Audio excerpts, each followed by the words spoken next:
Sanders, former White House press secretary, Fox News contributor with us today. And Sarah, I know you were listening a short time ago with Chuck Schumer, Mitch McConnell before that, and the excellent panel we had here today.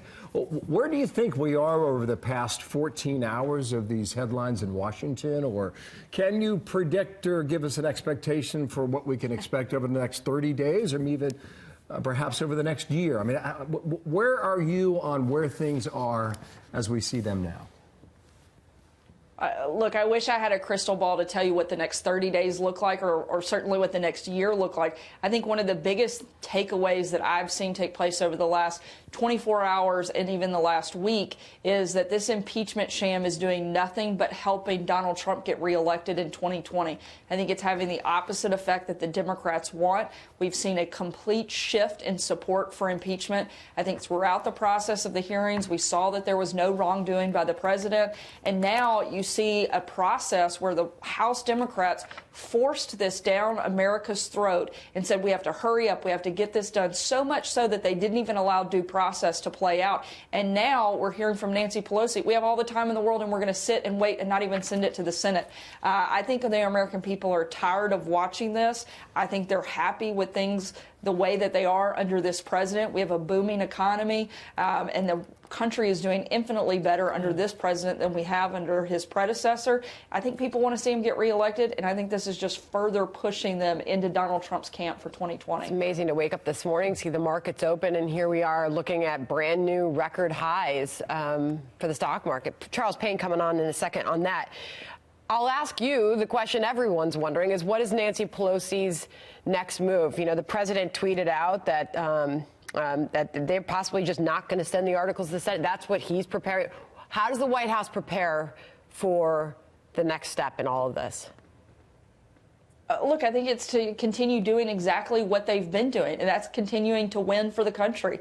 I think the contrast is so clear. You have the do-nothing Democrats under Pelosi and Schumer who are spending all of their time focused on tearing the president down instead of building the country up, while under President Trump, like you just mentioned, stock market opening all-time highs because we're seeing that shift of people pushing away from impeachment and pushing towards this president. The country continues to do well. I think they do exactly what they have been doing, and that's continue to win, continue to deliver for the American people, continue to focus on things that matter. As people start to turn their news off over the next week, hopefully they do, no offense to all of my colleagues at Fox, and they start to gather around the table and sit around the Christmas tree and they tune this out, they're going to be talking about what matters to them, what impacts them, and they're going to be able to look around and say, look, the things that matter to us are the things that Donald Trump is delivering on, and we're in a much better place. We're having a much bigger year and better year than we've had in the past, and that's due to the policies of this president.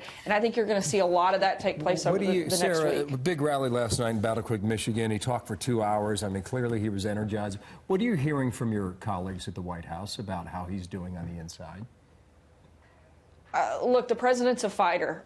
He's somebody who is never going to take a punch and not punch back. And I think that's the only reason he's been able to survive the last 3 years is because he is so tough. If he wasn't, and if anybody else was in his position, I think that they would be curled up in a ball on the floor in their office most days. But this is a president who's resilient, and he believes in what he's doing. He loves the country, and he's going to continue to go out and fight for the country and fight for the people that Democrats are ignoring. And I think you saw that last night unfold. You would admit that this clearly bothers him on impeachment. He's made those remarks already.